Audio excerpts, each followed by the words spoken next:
Hi everyone, it's Liam from Blackpool Automart. I hope you're all okay. And today I've got a quick video walk around of this 2018 BMW X1 M Sport.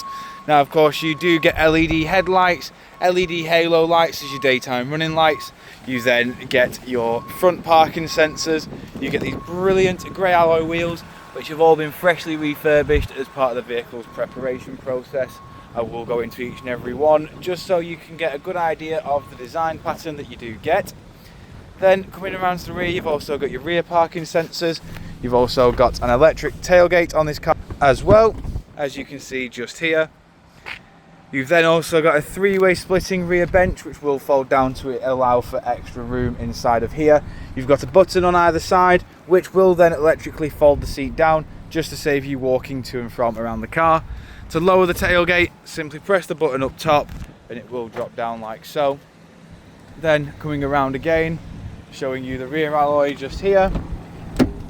In the back of the car now, we've got full black leather interior with Isofix mounting points at the bottom. You've got full electric windows all around. Again in the front, we've got your full black leather.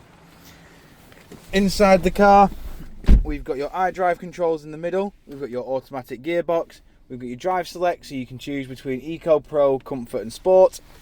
You've then got dual climate control with two front heated seats. You've then got your media controls just in the middle as well. And then coming up to the iDrive in the middle, we have then got your various media sources. So you have DAB, FM, AM, CD, Bluetooth. You've then got Bluetooth hands-free and satellite navigation. Then over to the steering wheel, we've got your cruise control and speed limiter on the left. Audio controls with voice assistant and Bluetooth hands-free to the right. Your onboard computer controls are on the indicator stalk, and as you can see in the bottom left, this car has done 50,523 miles. Jumping back outside the car now, showing you the last remaining alloy. If you do of course require any further information on this BMW X1, don't hesitate to get in contact with our dealership and one of our sales team can provide you with a personalised video. We thank you for your time and we hope to hear from you soon here at Blackpool Automart.